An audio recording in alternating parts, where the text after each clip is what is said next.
murder, kidnapping, torture. Jenna Zan Arbor will stop at nothing in her quest to discover the secrets of the Force and use them for her own power and greed. One Jedi remains in her dangerous grasp, and a whole planet is being held hostage by her sinister plans. Only a single team of Jedi stands in her way.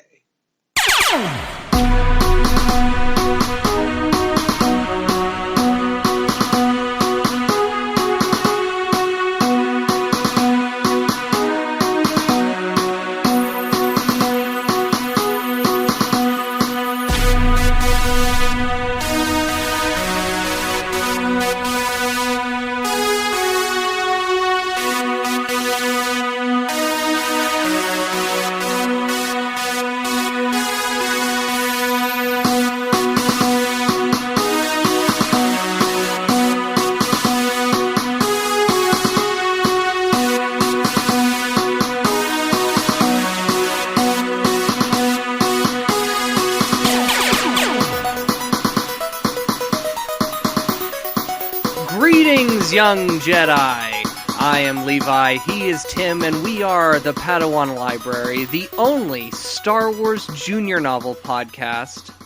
Now, normally, I start off by saying, greetings, Padawans. No, greetings, younglings. Sorry about that. Just, hang on. Just do a little editing here. Normally, I start off with, greetings, younglings, but there's a reason why I didn't do that. That's because younglings could make people think of mass murderer. The mass murder of children. And I don't know if we're about that, Tim. Yeah, okay, you told me about this. Hi, I'm Tim. I'm not editing that, by the way. You told me about this, that this is a reference to apparently a Galaxy's Edge. If you yes, you can't get the cast members to say the word youngling. Is this? Yes.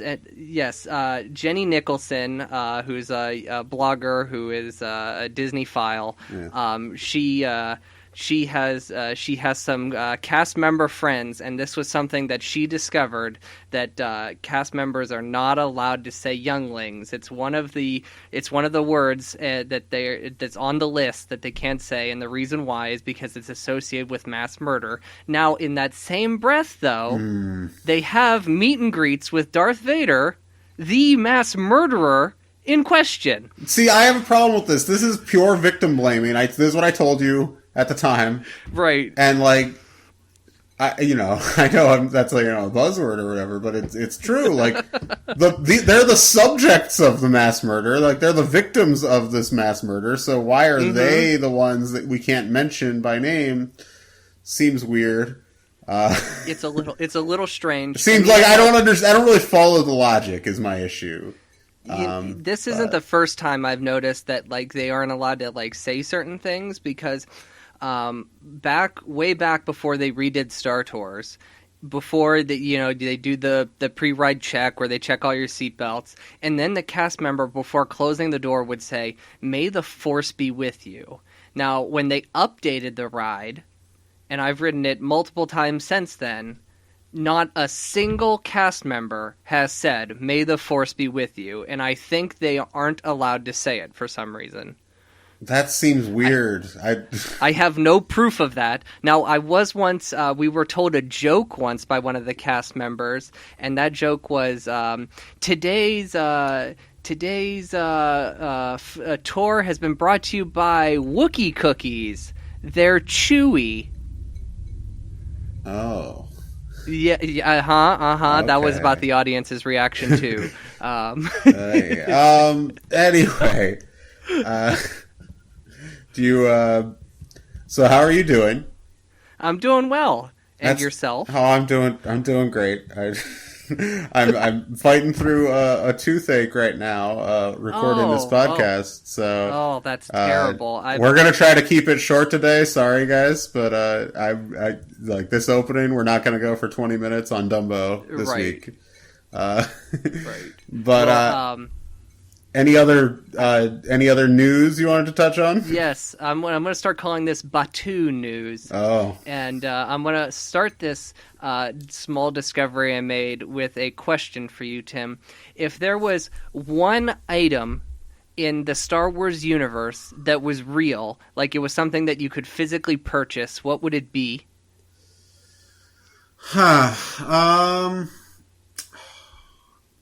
Like that I would use or just to have?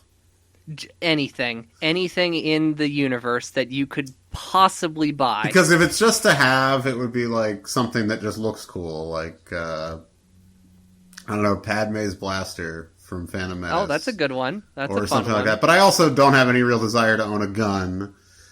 Right. So, like, if it's something I would actually use on a regular basis, I don't know. I don't know, pit droid maybe.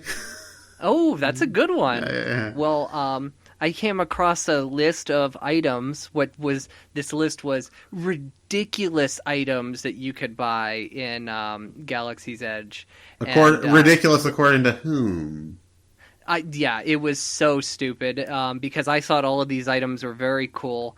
So my favorite one I'm going to say for last. Some of these items include the emergency rations kit that Luke has on Dagobah.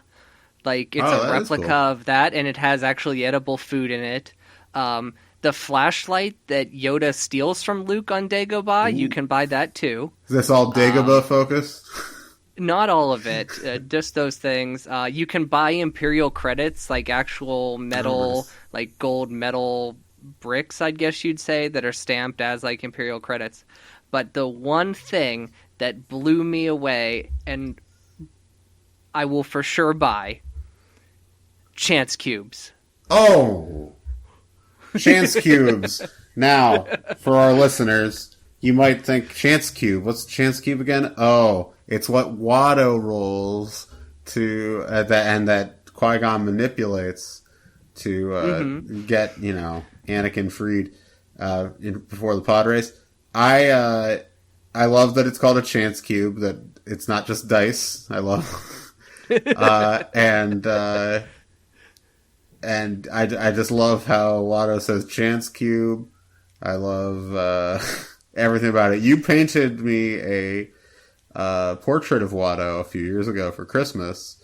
We can probably we'll have to post that on the we can post this up on Instagram and Facebook. It's pretty great. I'll take a photo of it. It's and you have him saying mumbling something about a chance cube, which I appreciated. Yes, he was. And but what I'm shocked by. One thing I did want to add: if you ever play Star Wars Trivial Pursuit, be prepared for a number of chance cube questions. This is how the two of us got obsessed with the chance cube, because we played Star Wars Trivial Pursuit, I don't know, 5 years ago, something like that. And there were I think minimum 5 or 6 questions related to the chance cube. Yes, and that whole scene. We were playing the DVD edition of Trivial Pursuit. That came out right after Sith, right? Yes. So yeah. And it was very Episode 1 centric. Well, yeah, I think probably there was a big they probably had one that came out around the special editions, and they probably did a big update for Episode 1, and they probably didn't update it again until after Sith, would be my guess. Right. So yeah, they went a little lax on the Attack of the Clone stuff, in my opinion. But agreed, which was good for me. It's the one I've seen the least. Although it's the one I long to rewatch the most lately. I don't know. But anyway, in the same breath, though, with the chance cubes, that could be associated with slave owning. Yeah, I mean, come on, Disney. Listen, guys, it's absurd. I don't. Why aren't the Jedi associated with mass murder inherently? Then, if it's just younglings, right? They were all literally murdered. All the Jedi were murdered because of their religion. That's a genocide. They know that, right? That's what that's right. By definition, that's a genocide. So if younglings are associated with it, then all Jedi should be. It's stupid. They're the victims. Maybe don't have Darth Vader like roaming around, get photo ops with Vader. The actual mass murderer. And listen, I believe in the forgiveness of the saga, what happens for him on a personal level, but Darth Vader is publicly in the galaxy is a villain for all time. Yes, he is. I believe in his personal redemption at the end of Return of the Jedi, and that's what the story is about in a lot of ways, but, come on. Right. There is one final thing I want to add. It was this isn't any knowledge, but a thought that I had. You know how almost every Disney, like a ABC sitcom, has that episode where, like that obligatory episode where they go to Disney World or Disneyland? Oh yeah, of course. Yeah. I want one of these Star Wars live action shows to go to Batuu and film at Batuu. That could be fun, actually. That would be a whole lot of fun. Yeah, no, I mean... It'd be really cheap for them. Yeah, they already have it built, so they just have to close the park for, a few days, which I guess might actually be kind of expensive. They'd lose a lot of revenue. Well, unless they like film before or after park hours. That's true. You could. That's true. Let's get an actress to play Olga, and like they can go to Olga's cantina and get a drink. We will see DJ Rex. We are going to probably do a big. If the podcast still exists when we actually are able to go to Galaxy's Edge, then we're going to do a big special related to it for sure. You and I are making preliminary plans for maybe sometime in the spring. We'll figure it out. But we're going to occasionally sprinkle this stuff in because we follow this stuff. We're both dorks, and this stuff's fun. Like. The youngling thing is baffling. It is very strange. Anyway, we're going to be talking about some younglings. They're still not called younglings at this point because they're not till Attack of the Clones are they ever called younglings. But there's going to be some younglings. Well, actually, no younglings. I guess just Padawans in this one. Anyway, coming up when we come back, coming up after the break, we got Jedi Apprentice number 13. The Dangerous Rescue. Stay tuned. Hey, younglings, this is Levi. Normally, this is where we have our sketch for the week. There is a sketch for the week. However, I didn't realize until after I was done making it that it's actually a reference to the book that we're reviewing this week.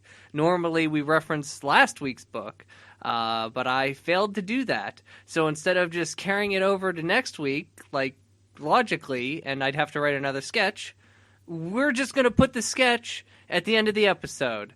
So be excited for that. Be not. It's not really a fully realized joke, maybe more of just a sweaty premise. But I hope you enjoy it. And again, this is not an apology, but a promise to do better next time, folks.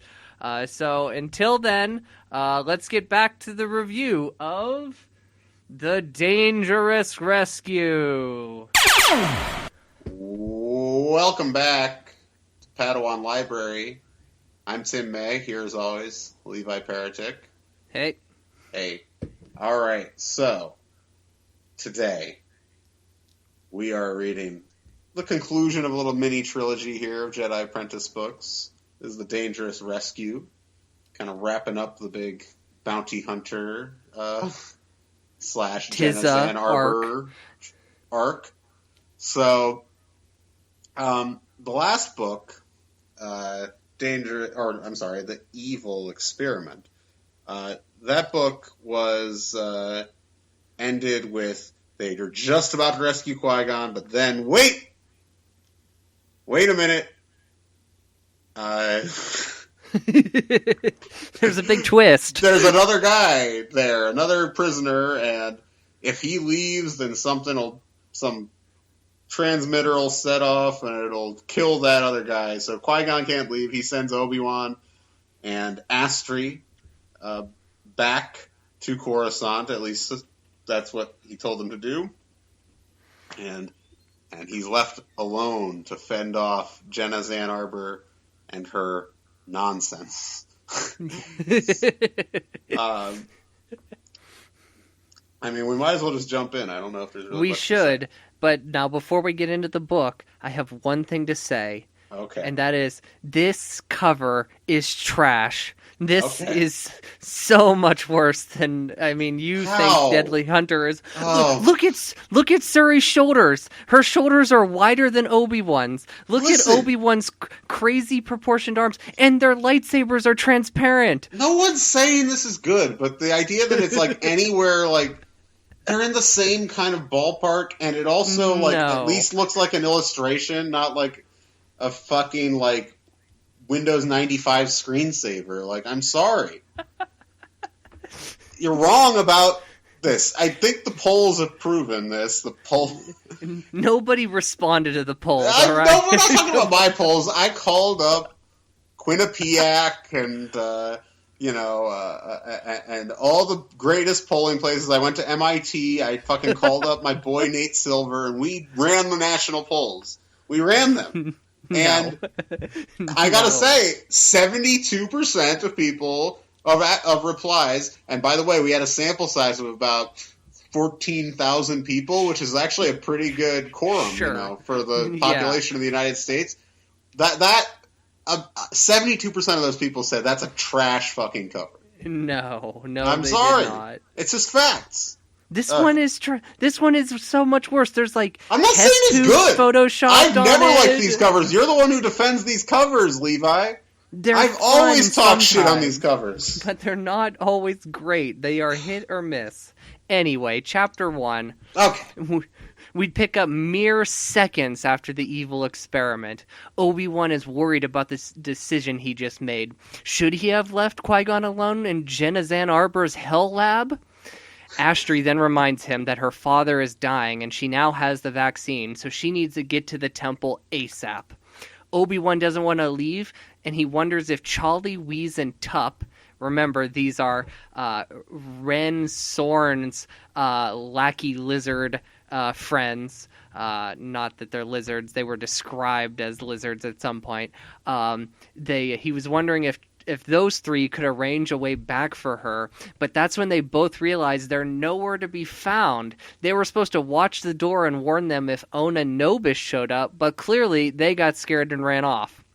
So they jump on the comm to Tal, and Obi explains the situation, and she agrees that with Obi-Wan for following Qui-Gon's orders, to think that he should have stayed in the lab.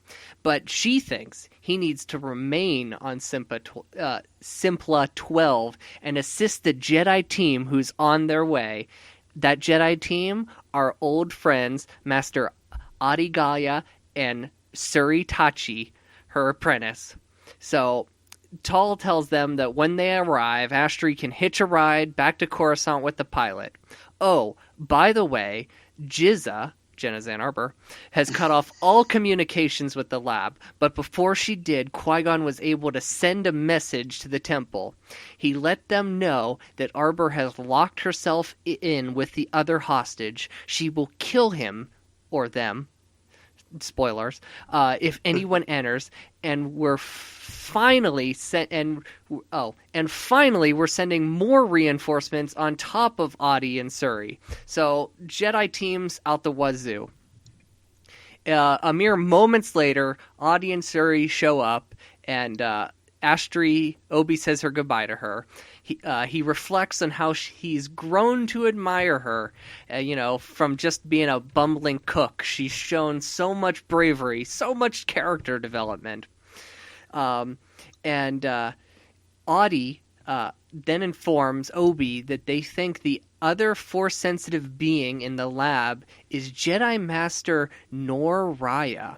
He's very old, and he chose to live outside of the temple in solitude, and he disappeared from his home 2 weeks ago, and they've already traced who took him, Ona Nobis, the bounty hunter.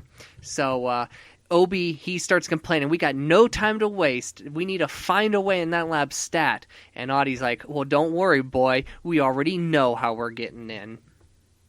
So, Adi tells Obi-Wan that someone is looking for a shipment of black market assassin droids on Simpla 12.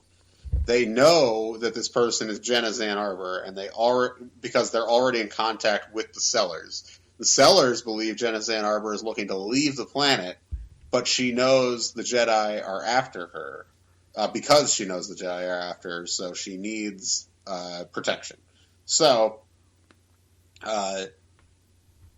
if she is looking to leave, they've got to move before the reinforcements. The new Jedi teams arrive, according to Obi-Wan, and Adi actually agrees. So they head to the Sellers' warehouse. They get to the warehouse and they discover that the Sellers are none other than the cowardly Charlie, Wheeze, and Tup, the three fucks. So they didn't watch out for the bounty hunter Onanobis at the end of the last book. That's what they were supposed to do. But they apparently did track her when she left, and she left the planet. So Obi-Wan's like, oof, that's a relief. She won't be a complicating factor in this rescue. So Adi tells these jokers that they need to figure out a way to smuggle the Jedi, the three of them, into the compound in their shipment. They say, "What's in it for us?" Siri threatens them and says "Oh, you'll get a big smackaroonie," or whatever she says. And then Adi scolds her, says the Jedi don't threaten people. So Obi-Wan suggests to them that, well, actually, there's two reasons. You owe me, and it's better to be friends with the Jedi than enemies, which is also kind of a veiled threat, just saying. But ultimately, they agree to help them. They cram the three Jedi into a cramped smuggling compartment in their tiny grav sled, which they're using to transport the droids to the compound. The three fucks are taking a very long time. Obi-Wan is nervous. Adi assures him that Qui-Gon probably has his own plan, but hopefully his plan does not contradict or interfere with theirs. Well, Qui-Gon's plan is a classic plan of his. He goes into the ventilation shaft. I wish there was a kitchen in this place. That's where Qui-Gon would be. He does go to the kitchen a lot. But I was thinking about in episode 1 when that one Nemoidian's like, they've gone into the ventilation shaft. Yes. So he crawls around and he finds Jenna Zan Arbor keeping where she's keeping the other prisoner, and he's being kept in the same conditions as he was. Arbor is yelling at him, "Use the Force or I'll kill you!" And she goes to crank some torturous knob, and this is when Qui-Gon is ready. He's going to burst through the air duct and he's going to pounce on Arbor. But then the doorbell rings and it's the droid delivery. So she leaves the room to go sign for a package, and this is where Qui-Gon gets conflicted because he can't save the prisoner until he knows Arbor is immobilized. But if he wastes any more time, it's the greater chance that this fellow Jedi will die.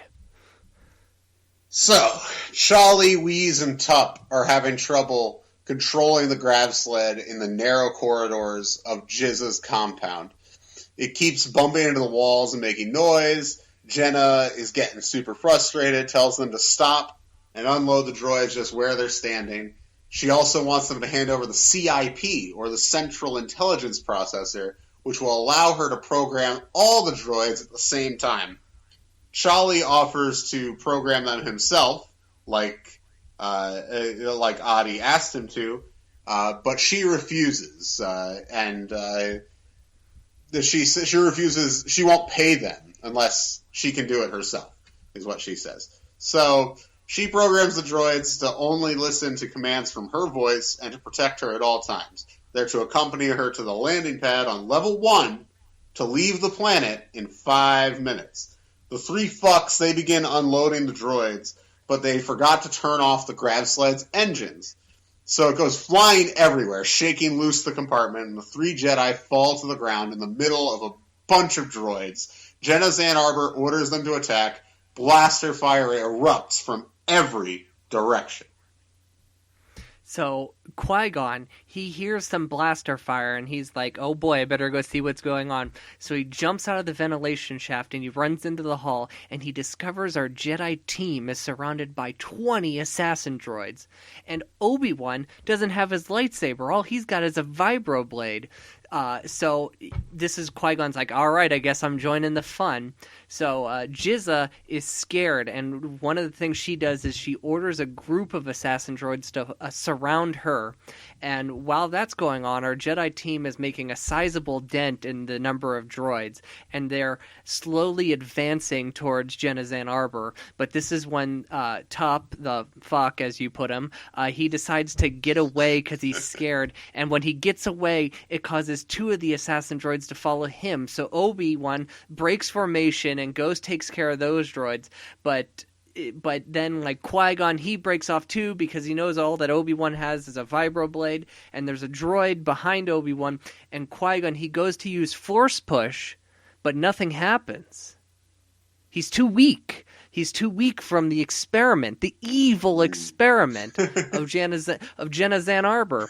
But they still managed to take care of the last droid. However, Arbor has escaped, so they decide to split up. Suri and Audi will head to the sub-level and try to stop Arbor, while Qui-Gon and Obi-Wan, they'll go free the prisoner. So we follow them. There's another chamber full of gas. They cut through it. However, it's empty. There's nobody in there. So now it's like, oh shit, Arbor must have taken her. And Qui-Gon, he has this suspicion, maybe she went to the roof. So they run up to the roof, and there she is, already in her ship, already taking off. And Jedi Master Nor Raya is slumped over in the passenger seat. She escapes. Ugh.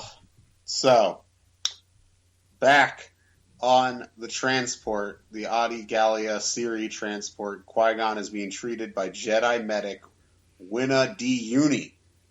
Return of Winna! Adi informs everyone that Nil, Jizza's sole guard, has been found dead, poisoned in a storage room. She'll stop at nothing, says Qui-Gon.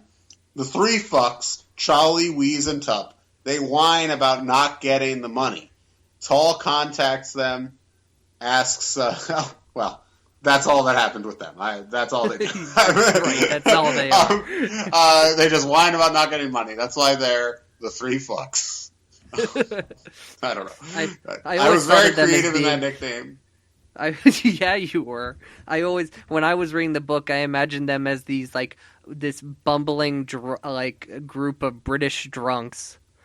Oh, yeah, I could see something like that. But that was just me. You know, Tall, she contacts them, asks Winna if Qui-Gon is actually okay to go on a mission. Qui-Gon resents the implication that he may be lying about his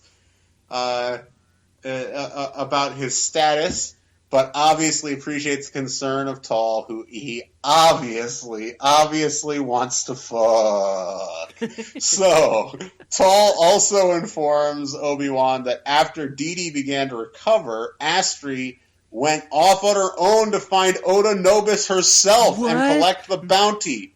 What? No. There's no way. There's no way she'll be able to do it. She can't do it, but she didn't want Jedi protection, Levi. She didn't want it. So Obi-Wan's frustrated by this, but he knows the Jedi cannot impose their protection on unwilling people. Focus on the rescue mission at hand, Obi-Wan. Adi tells them all about Nor Raya. In his old age, though captured Jedi, of course, retired Jedi, in his old age he had intended to return to his home planet Sorrel and live in seclusion, but he began making these small landscape sculptures of planets he'd visited in his life and populating them with little figurines in his front yard, basically. And this attracted the attention of the townspeople, and he actually wound up living his life in community with these people. And Qui-Gon repeats a Jedi saying, "Life surprises you, accept the gift." And Adi believes that they should focus on finding out more about Jenna Zan Arbor because she thinks there's nothing really there in Nor's biography that's going to lead them to where they are. So just then, they receive a transmission from Evo Muna, a medic at the med center on Saurus. So, Astri had asked this medic to contact them right before she passed out. What? Mm-hmm. So, there was apparently a, quote, accident. Obi-Wan immediately promises that he will be there soon. Qui-Gon is taken aback by this, but he agrees to let him go, and he tells him to take Siri, without consulting Adi, Siri's master. Qui-Gon and Adi will focus on rescuing Nor and capturing Jenna Zan Arbor, but Qui-Gon and Adi had to have a little bit of words there for a minute. That won't be the first time either. Right. So Obi and Siri, they reach Saurus, and they realize there's no road signs anywhere. How will they ever find the medical center? So Siri, she suggests that maybe we'll just ask somebody for directions. And if you remember anything about Saurians, they hate to be asked questions. So Obi-Wan is like, all right, good luck with that. And she tries, and of course fails miserably. So they just go with their gut instinct that maybe the medical center is near the center of town. So they head towards the center of town, and they find it. They go inside, and there's a receptionist. And Obi-Wan, he asks, where's Astri Odo? And at first, the receptionist, she doesn't give a fuck. But then he asks again, and she asks for his name, which he gives to him. And then all of a sudden, she gets real nice. It's 5-star service from there. She takes him immediately to the doctor, who tells him that Astri has some very serious injuries, but she's regained consciousness, and they can go see her. But first, they need, since they are not from the planet, they have to go to the opposite side of the hospital and register as guest, and then come back to the other side to see Astri. And Obi-Wan's like, we don't have time for this. He thinks this is also time sensitive. And he asks if Siri can go register them while he goes to see Astri. And the doctor, he's like, it's against protocol, but fine. So he leads Obi-Wan into a wing of the hospital that's currently under construction. And the doctor's like, we've been so busy. We've had to add a new wing to the hospital. But we're so busy we had to open it before it was even finished. But he affirms that, Astri, she's getting the best care in the galaxy. And Obi-Wan, he's heard that at many other hospitals and many other planets. He's skeptical. He thinks it's a highly unsanitary environment.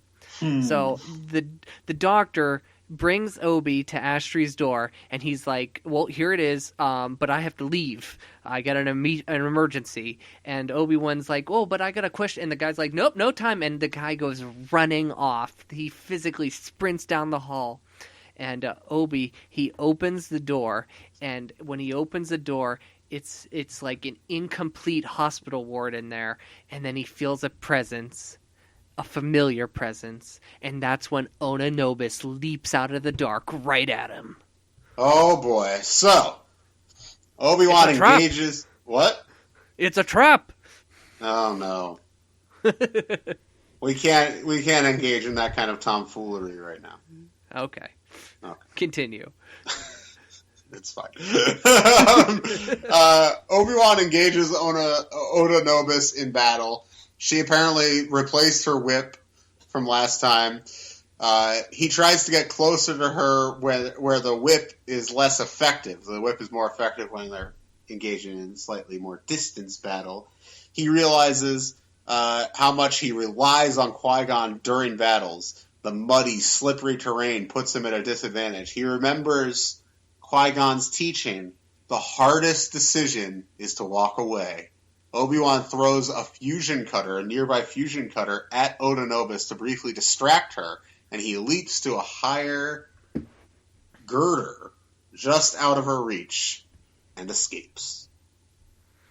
So Obi-Wan, he goes to find Siri, and she's all kinds of confused. The hospital wing she was told to go to doesn't exist. Astri isn't even a registered patient, and nobody in this whole place had even heard of the doctor we were referred to.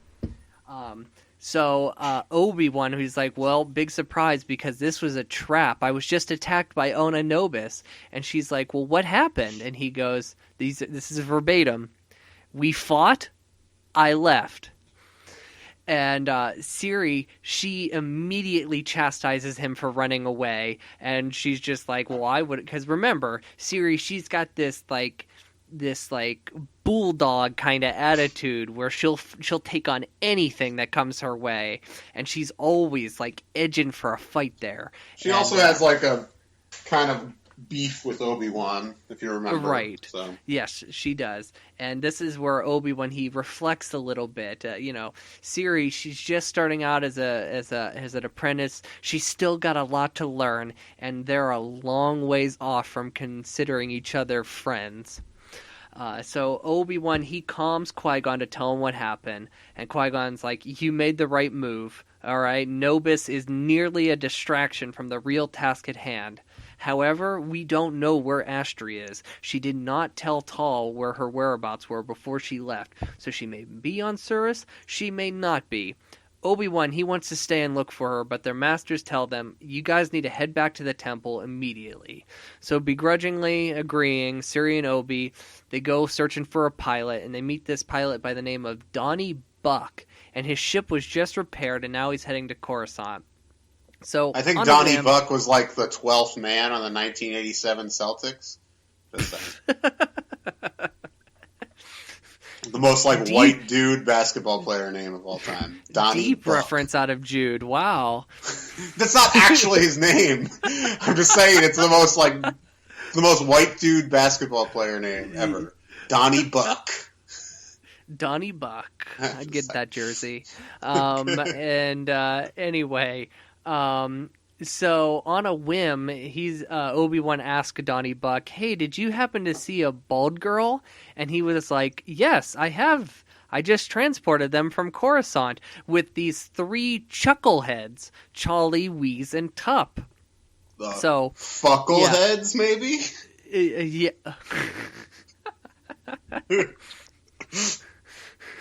I swear. So anyway, Donnie, he tells them because the ship needed repairs, he couldn't actually take them. They were headed for Ara, and if you remember, Ara is where the tribe that Ona Nobis is originally from. They have, of course, renounced her for having sold them out to build a dam, which left the landscape barren as the desert. But they took a cab there, so he asked Donnie Buck if they will take him and Siri to Ara, and he does that, and Siri, she's not 100% on board, but Obi doesn't care. Clearly, Obi and Qui-Gon both treat Adi and Siri with the same amount of respect, where it's no, we're just gonna follow me, I'm the leader here. So I am in the movies. Yeah, I am the captain now. So they head towards Ara, and this is when Donnie Buck finds out his ship isn't repaired, the hyperdrive's not working. So he's going to drop them off at the Ara spaceport and then head back to where they were, get it fixed. He should be back in a couple hours. So he does that, and off in the distance, Obi-Wan, he sees a cab in the sand, and they head over there. There's no trace of Astri and the fox, but the cab pilot is there, and he was strangled to death. Yes. So they approach the taxi. The pilot definitely dead, but the pilot wasn't Astri, so that's a relief to Obi-Wan. Obi-Wan has no doubt this was Oda Nobis' doing. Obi-Wan remembers the tribe boy from the last book, if you remember, who they interacted with in Ara. Boo, yes. He showing him the bounty hunter's hideout. So Obi-Wan leads Siri there through a very intense sandstorm. They enter the cave where they see Astri, Charlie, Wheeze, and Tup, Astri and the 3 fucks, tied up and gagged.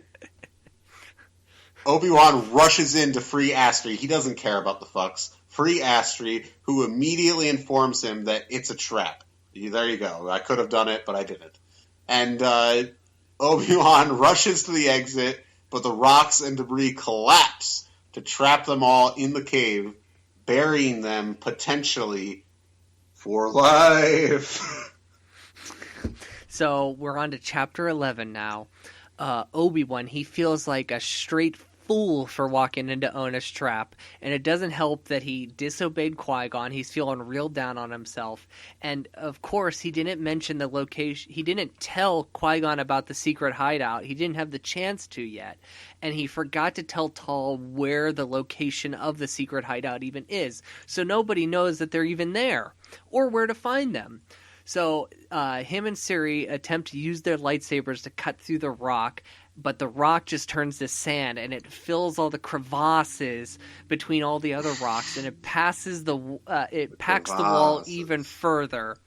So they start looking for tools, and but Ona, she has taken everything. She's taken all the tools, she's taken all the weapons, she's taken all the food, she's taken all the water, and then Siri, she notices that the cave is braced by these metal posts, and she wonders, I wonder if we could remove one of them safely without the cave collapsing, and then we can shove it through the rock pile to maybe signal somebody outside. And Tup, he's being a whiny bitch about this because he thinks the thing's going to fall on him. But they take Classic a vote. fuck. Yeah, they take a vote, and he's outnumbered 5-1, so they cut it, and the cave remains supported. They push it through the rock, however, they snap it in half, so they're like, well, I guess we gotta cut another. They do that, still standing, but this time, Obi and Siri, they take their time with it, they work it through, and together they use the Force to feel the rocks around it. And just like how Chapter 11 bankruptcy can push you out of debt, they push the pole through the rocks!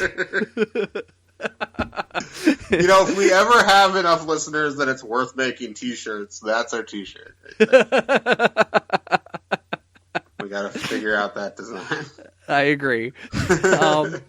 Hours go by, and they take turns. They're spinning the post, hoping that its silvery outside will catch a ray of sun, and somebody walking by will notice it. And sure enough, Gawk Krana, the leader of the tribe that Ona Nobis is from, and Boo's father, he just so happens to roll on by with Boo, and they dig him out.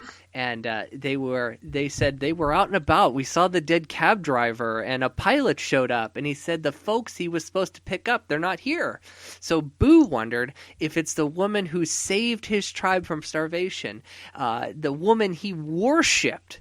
It says that in the book he worshipped this woman. This woman is, of course, Astri, who showed his tribe how to prepare food for themselves because they were incapable of doing that on their own.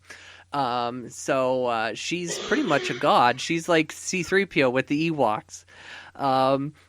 Now, Gawk, he informs them that he nearly ran into Ona Nobis as she was leaving, but luckily she didn't see him.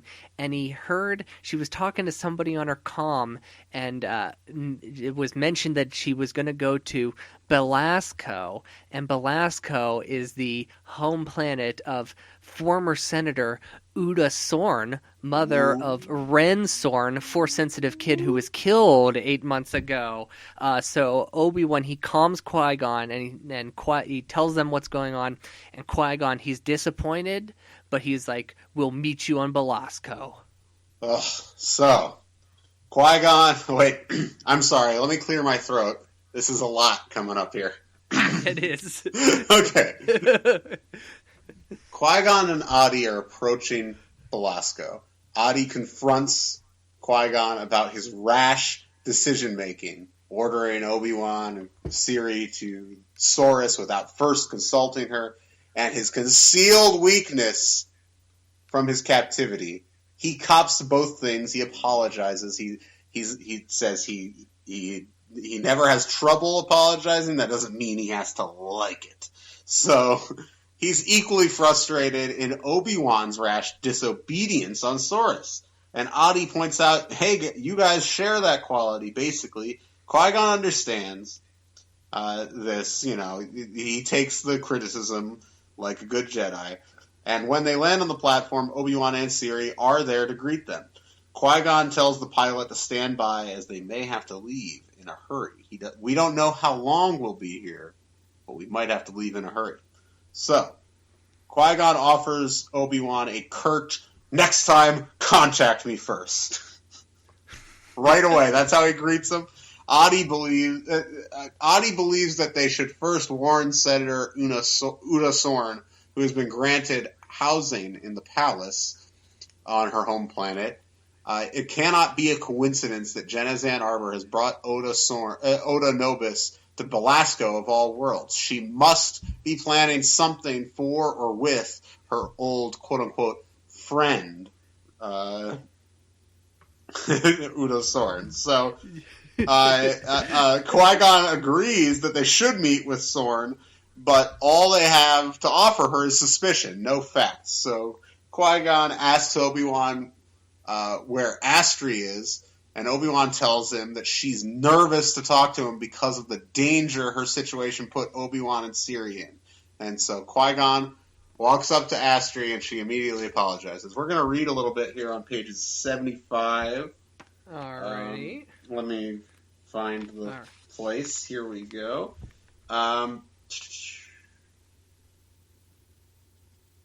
I'll read Astri and I'll let you read Qui-Gon this time. Ooh, okay. Yeah, switch it up, man. Where are we starting? It's like the 2000 production of True West with Philip Seymour Hoffman and John C. Reilly, where they switched roles every night. Anyway. A reference I do not understand. But I like making those references, Levi. I'm aware. Okay. So, I'm so sorry, she said. I did not think Obi-Wan would follow me. I would not ask for more help from the Jedi. You have done so much for me already. All of which we are happy to do, Qui-Gon said, and Obi-Wan's decision was his decision. But I'm concerned, Astri. Didi is recovering quickly, but he will find new investors for a new business. You must know this. Why are you still chasing Ona Nobis? I don't think it's because of the reward. Her warm gaze grew hard. She shot him as though he were nothing, just something in her way. Yes, she feels nothing for living beings, but revenge makes one careless, Qui-Gon said. Leave Ona Nobis to us. She shook her head stubbornly. I can't. Annoyed, Qui-Gon fell silent. He could not control Astri's behavior. She was a distraction to the mission, but he could not allow her to go off alone. He was too close to her father and cared too much for her to watch her walk off into danger. Qui-Gon sighed. I have no right to tell you what to do.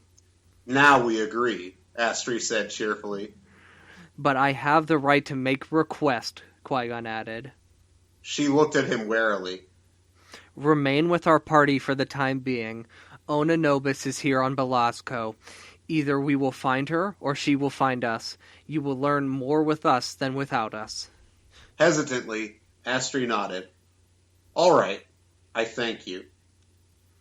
If you persist, I cannot protect you, Qui-Gon warned. But at least I'd like you near. Obi-Wan walked up. Adi is feeling a disturbance in the Force. Qui-Gon hid his dismay. He had not felt anything. All right, he said. Oh, I think, is that Qui-Gon wrong. there? That's Qui-Gon. Yep. Go. All right, he said. Come, Astri. What about my friends? Astri asked. Obi-Wan glanced over and saw Charlie, Whis, and Tup trying to make themselves inconspicuous nearby. Qui-Gon frowned. After years of disapproval of your father's friends, now you consort with criminals? One corner of Astri's mouth lifted. They are not competent enough to be criminals. They're the fucks, and I'm almost growing fond of them. So, anyway, Adi... Astri... what? Astri's such a great character. I love Astri. in our wrap-up episode for the series, in a couple months, we're probably going to do a top 5 Jedi Apprentice characters. She's a lock. I'm going to just spoil that right now. She's a lock. For sure. So, and we'll talk more about her in the wrap-up, but I love Astri. Anyway. Adi, as Obi-Wan mentioned, Adi felt a great disturbance in the Force. Qui-Gon feels it too. Most people on the landing platform seem to be leaving the planet, not coming. Belasco is a rich planet with a strict class system. There used to be royalty, but now there's an elected leader. The current leader, Min Catel, loves Uda Sorn.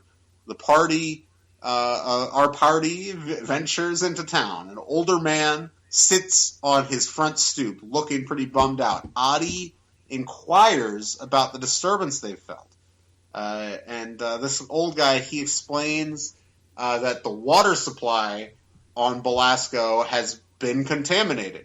Every 7 years every 7 years there's a naturally reoccurring bacteria in the Great Sea, which serves as the planet's water supply. Ordinarily, they're prepared for this, and they stockpile clean water while scientists contain the bacteria. However, this year, they were unable to contain it.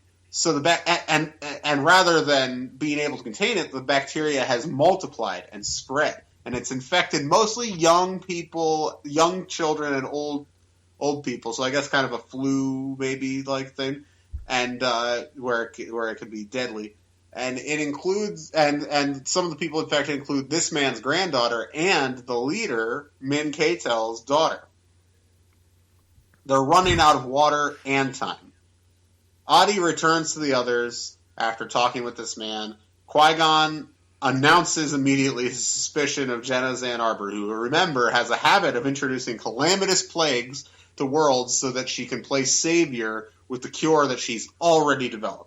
So they head to the palace grounds to see Uda Sorn. She's sitting amongst several children. She once again seems irritated to see them, like she did last time that Obi-Wan and Astri met with her on Coruscant. And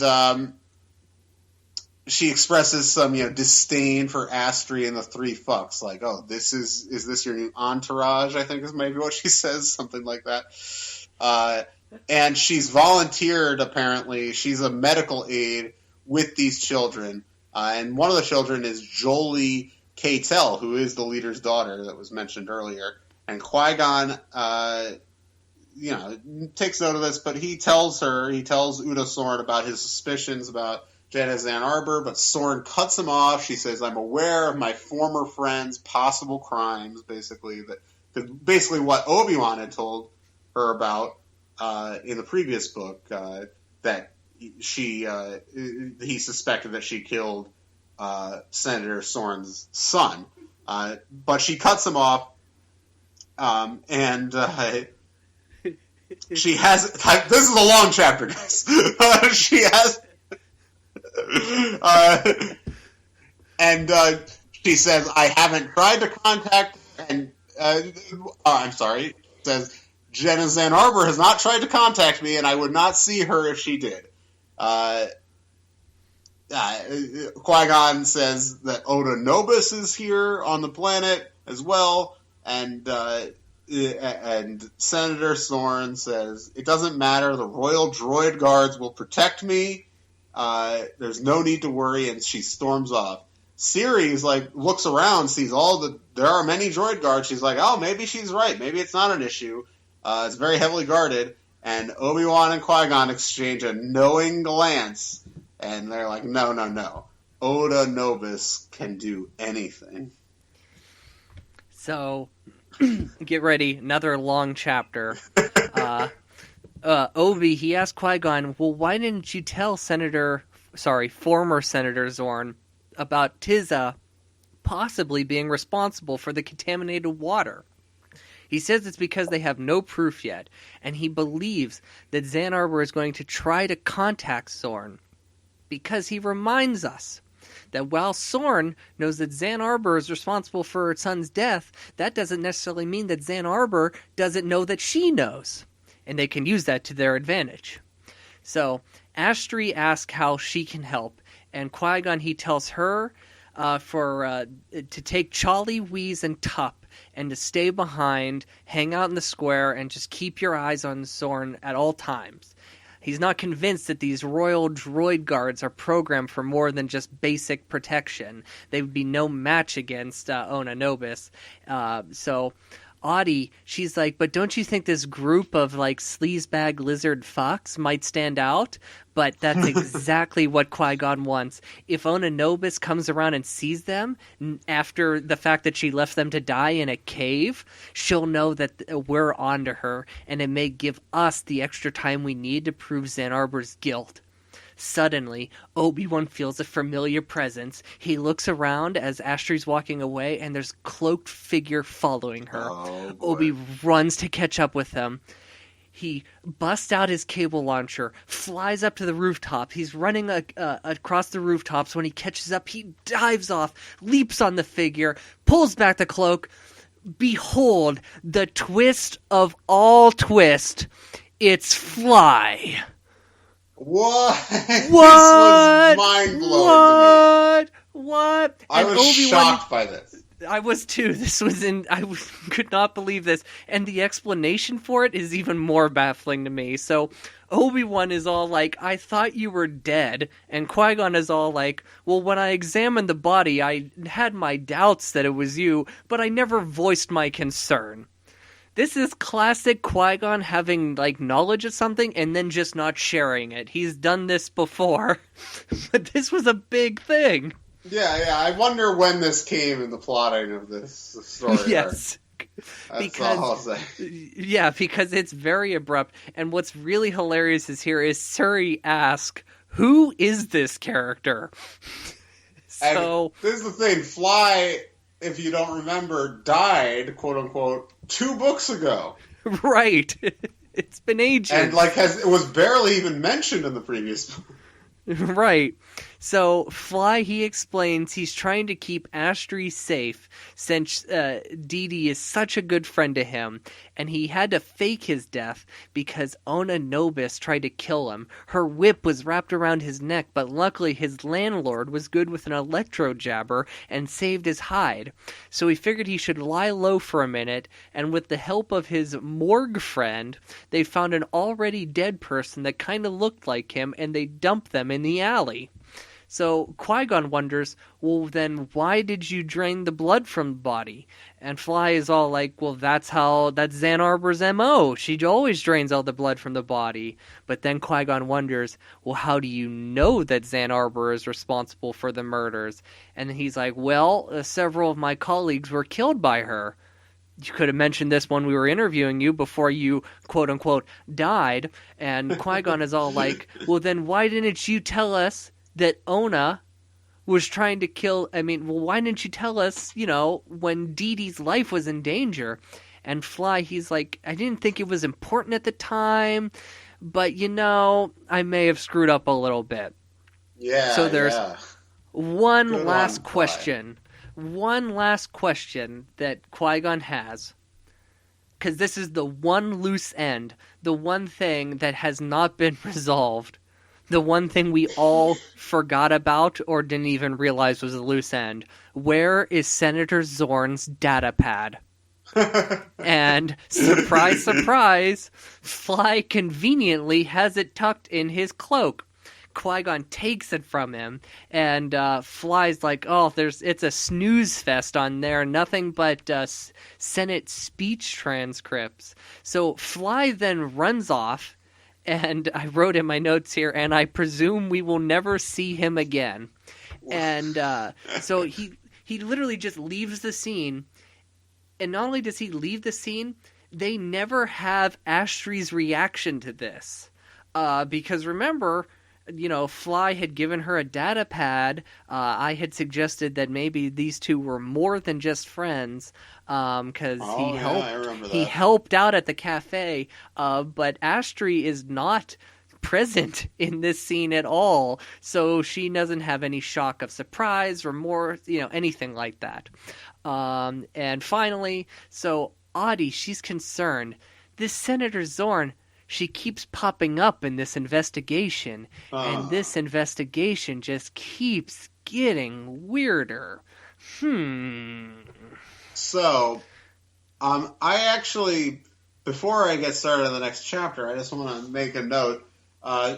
This will sound really off the reservation for a second, but back in college, me and a mutual friend of ours, Dan, watched a lot of very bad movies together. Mm-hmm.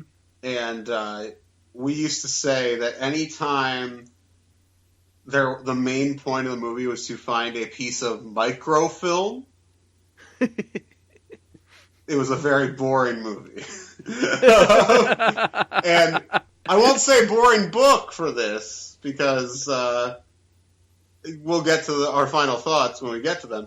And I actually like this book, spoiler. Mm. But I will say, convenient plot point, Datapad is the microfilm of Star Wars books.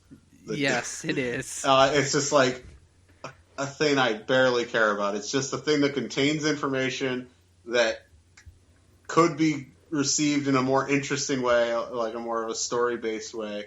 And it's just a MacGuffin, and it's fine. So I'm just saying, if you're watching like a 10th tier James Bond ripoff from 1976, there's a guarantee that microfilm will be the MacGuffin.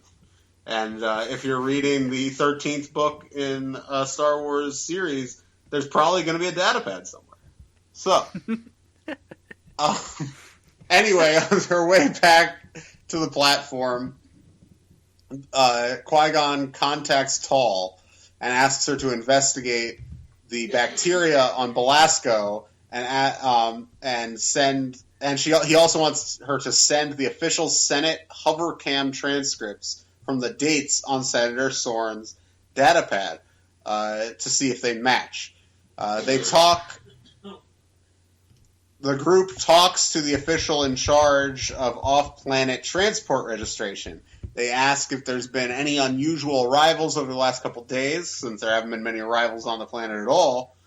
And this guy, he says there was a V-wing cruiser, and that was unusual. So they ask if he remembers who was flying it. He says no. So they all split up and ask people around the platform. Obi-Wan approaches this mechanic woman, and she does remember the V-wing and remembers her surprise at it being flown not by a hotshot pilot, but by a professional-looking middle-aged woman with a sick old man on a stretcher. She said it was her father. And this is obviously Jenna Zan Arbor and Nor. So Obi-Wan then notices a small hand grabbing at the mechanic's ankle. And it's the mechanic's son, who she had to bring in to work today because her mother, who ordinarily takes care of him, is sick. So she begs Obi-Wan not to tell anyone so she doesn't get in trouble. He obviously isn't going to. He goes back to tell Qui-Gon, who thinks that this is a very promising lead. And Adi still wants more proof. This is starting to frustrate Qui-Gon. Many people are sick on Belasco, so Soren may not believe it was Jenna Zan Arbor. So Qui-Gon's pretty annoyed with this, but he understands it. And Obi-Wan, he then thinks he remembers something. He returns to the mechanic and her son, who has a homemade toy V-Wing made partially with thread from a Jedi's robe. Nor had left a clue. So they start a long and boring process of comparing Senator Zorn's transcripts to the official Senate hologram. We don't need to go through every bit of this. This is okay. Anyway, Qui-Gon notices that some senators are voting no. However, in the transcripts, they're voting yes. And it's apparent that Soren was using her powers of persuasion and bribe to have the transcripts altered, of course, changing the outcome of the vote. So they find more evidence of this, and they get Tall on the case. And she discovers that on Mindamir, Zan Arbor got to run an experiment on the whole water supply just to prove a theory. And normally this would be illegal, but it was Senator Zorn who proposed legislation that would allow it to happen. That was 8 months ago. Hey, wait a minute. 8 months ago, isn't that when Senator Zorn's son, Ren Zorn, murdered? Ren Zorn? Something like that. It's Ren. It's Ren. Ren, yeah. And perhaps Jenna Zan Arbor used Ren Zorn to bend Uda Zorn to her will. All they know is that Uda has got some explaining to do. Okay.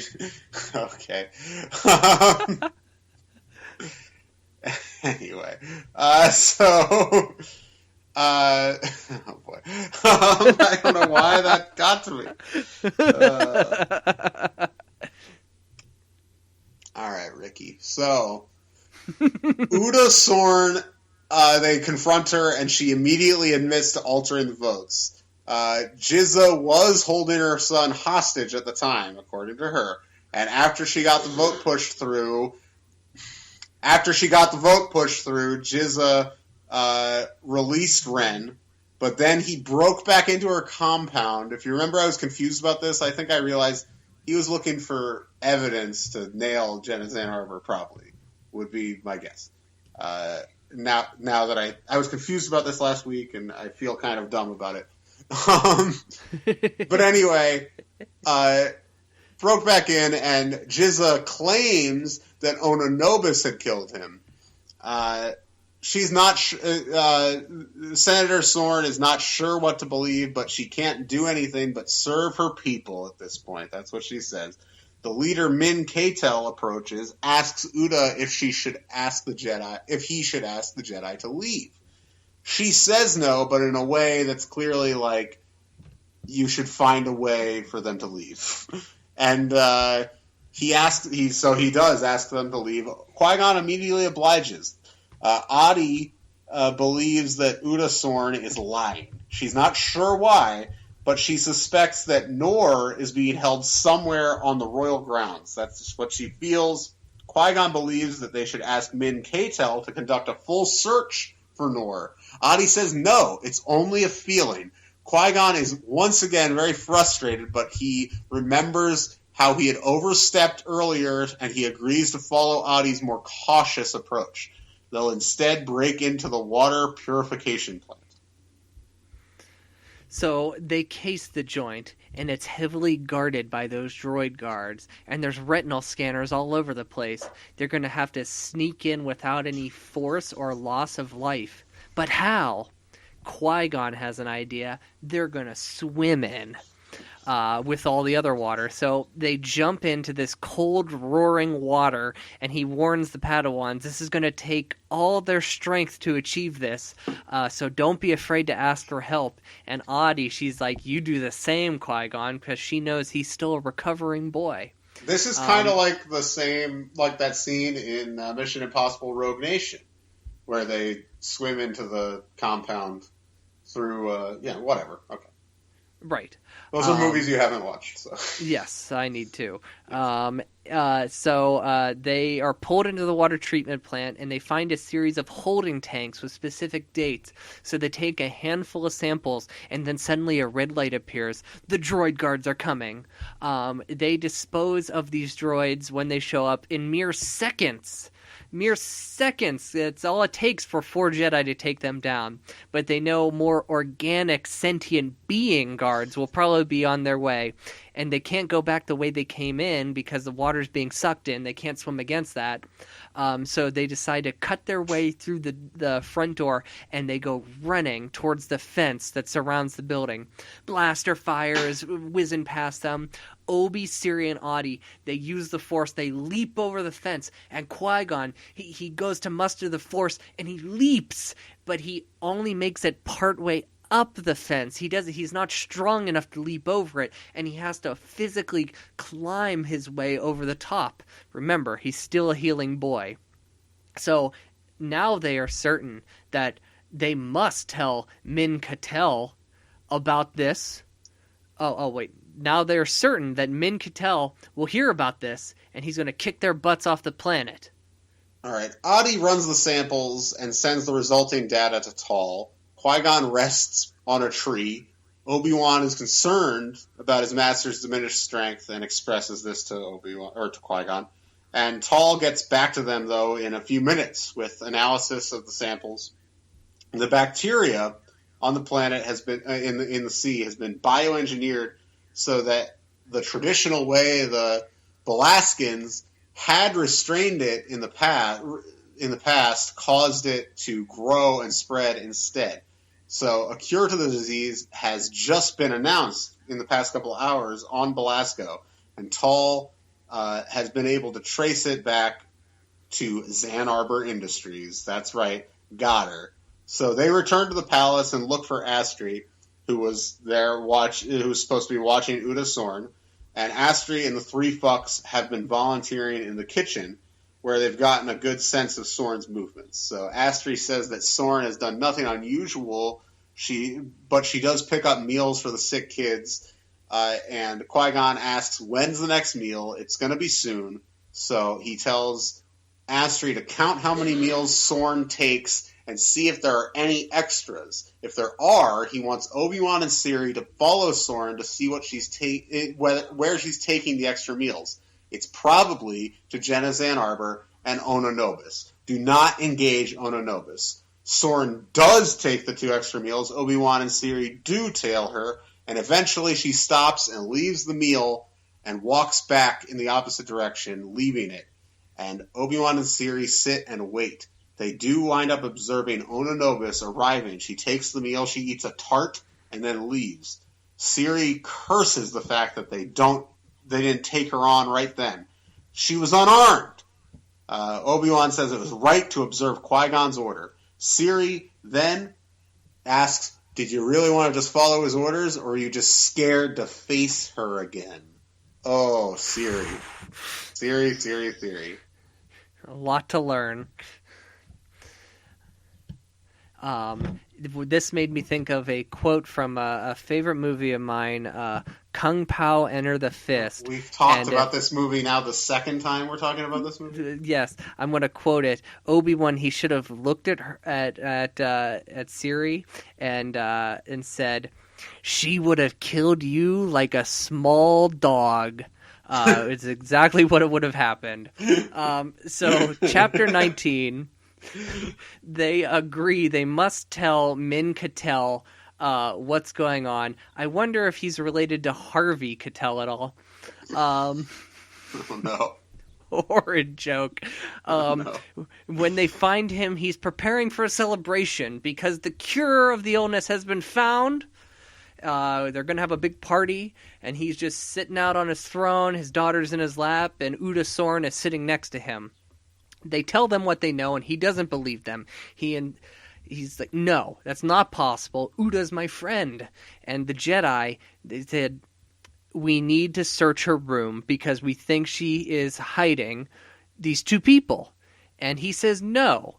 And Qui-Gon and Audie, they immediately bust out their lightsabers. They activate them, and they say, it's like, well, this is Jedi business because there is a missing Jedi Master, and we do not want to use Force, but we will if we have to. Oh, boy. And after they describe this old man Jedi, Min Cattell's daughter, she pipes up and she says, I saw an old man, and she holds up this toy that was made from the Jedi robes, the toys that they had found earlier. And Min asked where she got it, and she said, this old man, he made a bunch of toys and he threw them into the bushes. The other kids got them, but I got the best toy of all. And Obi, he comes up and he takes the toy and he holds it up against to his Jedi robe, and to show that it's the same fibers. And Min, he's now convinced. He gives them permission to search the room, and he orders the droid guards to surround Uda. But when he does that, the droids do not comply. They turn and go to attack our Jedi team. Oh, boy. So, the droids have been reprogrammed to follow to follow Jenna Zan Arbor's orders, it seems. Sorn slips away. They engage the droids. Most of the crowd seems to think it's some sort of show, because they're in such a celebratory mood. And Qui-Gon runs into the palace to confront Jenna Zan Arbor and Ono Nobis.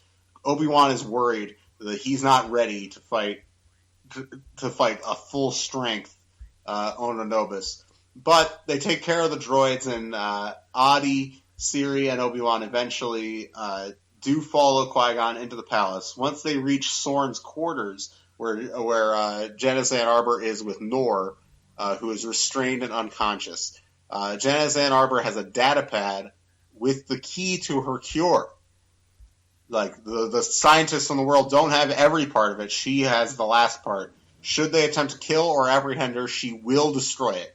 Obi-Wan senses Qui-Gon's regained power. He says, Qui-Gon is back, baby. And so, Qui-Gon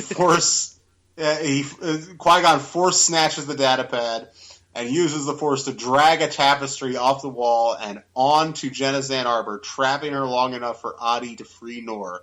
And I'm going to read a little bit here at the bottom of page 130, right up to the top of page 131.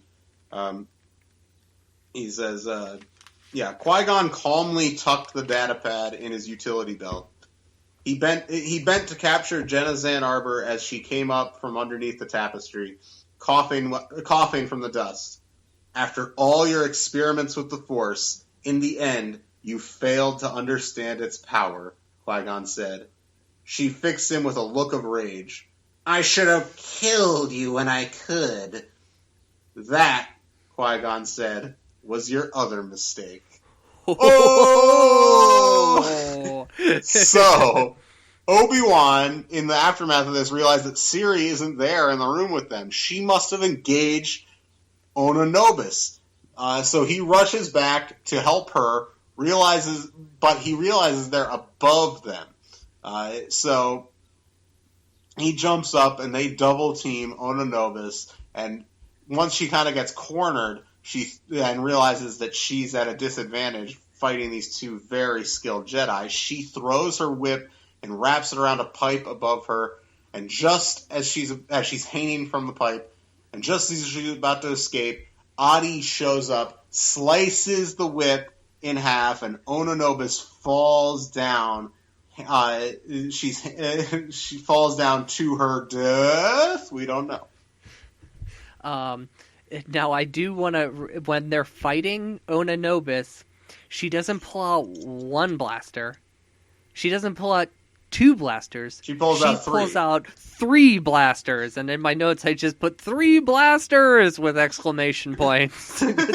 Because they kept taking them from her, but they kept showing up. So that was chapter 20. Now, chapter 29. This is, I'm assuming, a typo of some sort. Just a misprint. Because when I was reading this, I'm like, wait, chapter 29? And I immediately messaged you to make sure your book was the same way. Yes, there's 8 chapters unaccounted for here. Maybe these were cut from the story. We don't know. We'll have to ask Jude sometime. But in chapter 29, we're at Dee Dee's new cafe, and Ashtray, she plugs in the sign for the first time, and the lights light up, and it says, "Dies, new calf," and so the letters don't light up, and she's like, well, that's what I get when I have Fly as an electrician. Oh, and the dude Fly will return. He is sketchy as hell, that Fly. And Fly and Ashtray, they're running the place together because they've both learned a valuable lesson in this whole story arc, and they've been scared straight. They found some legitimate investors, and they are going to keep the books clean, and they're going to do it right. And the 3 fucks are there too. Who cares? I care. Do you? Do you really care? I was just quoting Luke Skywalker. Oh. So, Ashtray wonders, well, what happened to Senator Zorn and Tizza?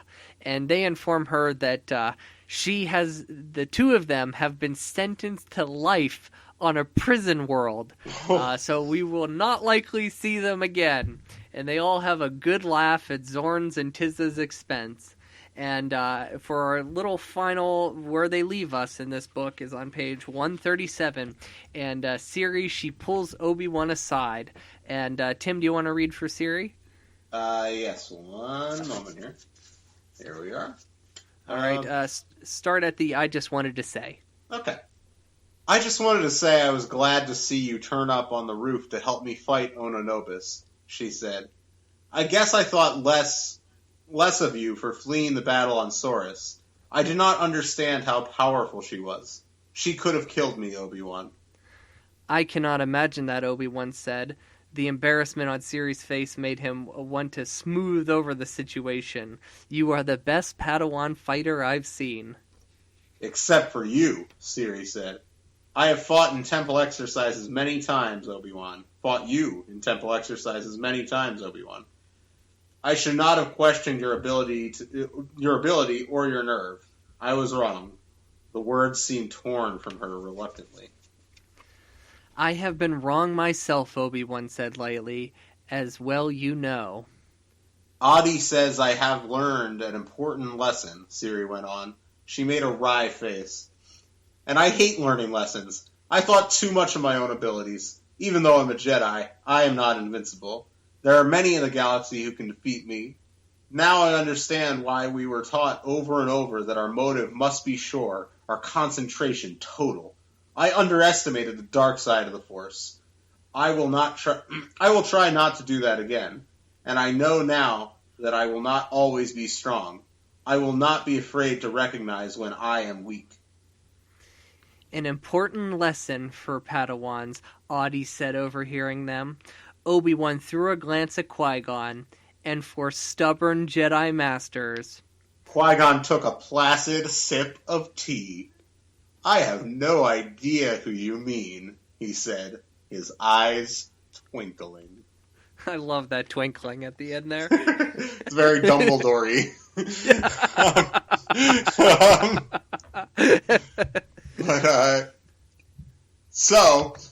We're just going to jump right into our final thoughts. I'm sorry, guys. This is a bit of a short episode, but I'm not feeling great, so this is going to have to be what it is. I'll say this.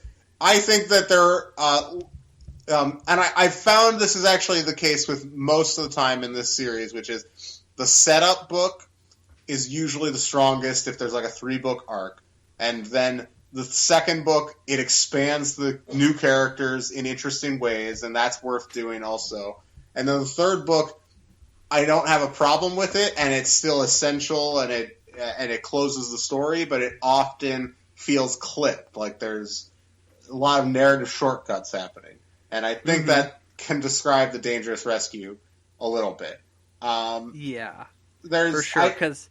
first of all, just the way people travel in this book, the way time passes is kind of confusing. I'm not like I don't watch Game of Thrones, but I know there was some like whining about that in one of the seasons recently. People talking, and whatever. I never want to be like an annoying fan when it comes to like, this isn't realistic. But there's just a lot of kind of confusing timing. Like, okay, so how long has Qui-Gon been trapped? And this goes back a little bit to the previous book too, in the Evil Experiment. But regardless, and I just think I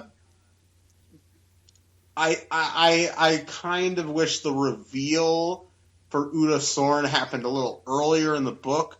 I mean, because I think the previous 2 books, you had real doubts about it. You weren't sure which way that was going, I felt. I don't know about you, with that mystery with her. Right. With this book, as soon as she first appears, it's just like, oh, well, she's sketchy as fuck now. There's like no room for doubt at that point, because too much of the mystery had already been revealed. So I would rather they have just kind of been upfront about it from the beginning in Dangerous Rescue. There's just little narrative hiccups like that in this book that I don't think exist in the previous 2 books. But I love Astri. I really like Siri, who I did not love in their previous kind of book-length adventure. I don't remember which one that was with that Fight for Truth. The Fight for Truth, yes. Yeah, which is an okay book, but not one of the better Jedi Apprentices. And this is a better book than that. I had the character stuff. I like the Adi Gallia and Qui-Gon stuff was compelling. that stuff all worked for me, but just on a plot level, I found this a little more schematic, and I'm probably going to give it a 7.5 on the midichlorian scale, or an 8, but I'll go 7.5. I'll go a little negative, I guess. That seems vaguely negative if it's below an 8, but which it's not. It's very good. I enjoyed it very much. I'm very much looking forward to the next book. But, yeah, I'll go 7.5, and I will say I'll flavor it Siri, who I'm warming up to. 7.5 is about where what I'd give Siri just as a character right now. So. And that's still a good grade. So, good grade. Yeah, I'm warming up. The Fly, because going into this book, I was really hoping that if this is, because I didn't know going in if they were going to continue this arc or if this was going to be the thrilling conclusion of this arc. And if it was the thrilling conclusion of this arc, I mean, these books, I think I gave the first book a 10 and I gave the second book a 9. So part of me was really hoping that this book would just really home run, knock it out of the park, conceived in midichlorians. The Fly scene where Fly returns from the dead is as out of nowhere, but as like ridiculously convenient too, that it's just like it's baffling. When the moment happened, I set the book down and I was just like, how? And then for him to not even like be essential really to the story, that he's just like, oh, here's this data pad, bye. It was too convenient. Charlie, Wheeze, and Top are also not at all important to the story. They don't add enough comic relief to the story like I think they're supposed to do. All they do is just fuck stuff up, hence their name, the Fox. They don't even inspire my good material. I'm calling them the fucks, like that's like a good joke. So I don't like them. So this book, I mean, if I have to rank this in the series, it's below the first two books, and I'm going to give it a solid 8. I'm going to go 10, 9, 8, and I'm going to give it to Astrid again, because I really like the section that we read with her and Qui-Gon. She really, I mean, she's really grown from this bumbling chef spilling stuff all over the place, I mean, she's really rounded out as a character over the course of these 3 books, and I hope this isn't the last time we see her. I hope, yeah, like, I know that some of the characters from the series kind of show back up in those special editions, but I hope that, I mean, it looks like the next book maybe is still on Coruscant, or parts of it are, so I don't know. Hopefully she keeps, her and her father, Dee Dee, stick around a little bit. I would like that.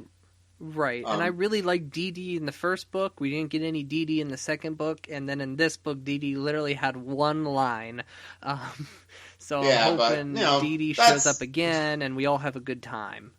It's fine. I gotta say, like, this, I was a little worried post Xanatos about the series. For the next couple books after that, I thought were kind of weak, but this 3-book arc has put me right back on track. Right. I think these books have been really good. I mean, I know I gave this one a low-ish score, but again, I couldn't be more excited about the next book, which is The Ties That Bind, and we'll be covering that next week. So yes, yeah, you can't break the ties that bind. So, if you guys want, I without consulting Levi, last episode, I just announced that at some point we're going to do a mailbag episode. I know. And we're going to do it. I'm going to stick to that. We also haven't discussed it since then. But I don't know when that's going to happen, but we want to do that so that maybe we have something that we can plug into a week where we don't have time to record a real episode, whatever. Right. So please send us some questions. And we'll post about this on our social media and stuff. And we're not going to do it really soon, but over the next few months, if we can get 10-ish, somewhere around 10 questions, then we'll just compile them all into one episode instead of doing a segment. We don't get enough. To be honest with you, we haven't gotten enough mail on a regular basis to do the segment on a regular basis. But if we can compile a decent amount, maybe every few months we could just do a full episode. we have enough space on our account that we can do an extra episode every month. We're not gonna do an extra episode every month. That's not a promise. But occasionally, maybe for something like that, or when the movie comes out, of course. The Patreon at some point. Well, yeah. We'll see about that. Can't wait to make $20 a month. Nothing's off limits. Ask us anything. Okay, so please email us, padawanlibrary@gmail.com. Check us out on Instagram and Twitter @Padawan Library. Search for us on Facebook, Padawan Library. And there's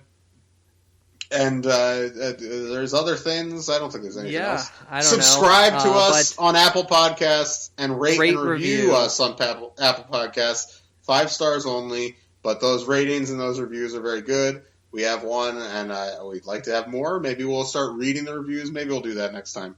So anyway, yes, I'll say we had a very nice review written on our iTunes account by Hope. Thank you, Hope. That was very nice of you. And I'll just close this out. Until the books are due back, the library is closed. Padawan Library is hosted and produced by Tim May and Levi Peretic. It is edited by Tim May. Our theme song is by the Astral Project. Our artwork is by Freddie Funbuns. Padawan Library is copyright 2019 by Tim May and Levi Peretic. All rights reserved.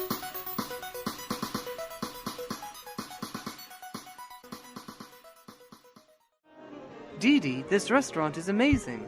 Where did you find funding for it? Oh, my dear Obi-Wan, we got investors. Up next in the Shark Tank, a father-daughter duo with an exciting new concept in restaurants. Legitimate investors, Obi-Wan. Very legit.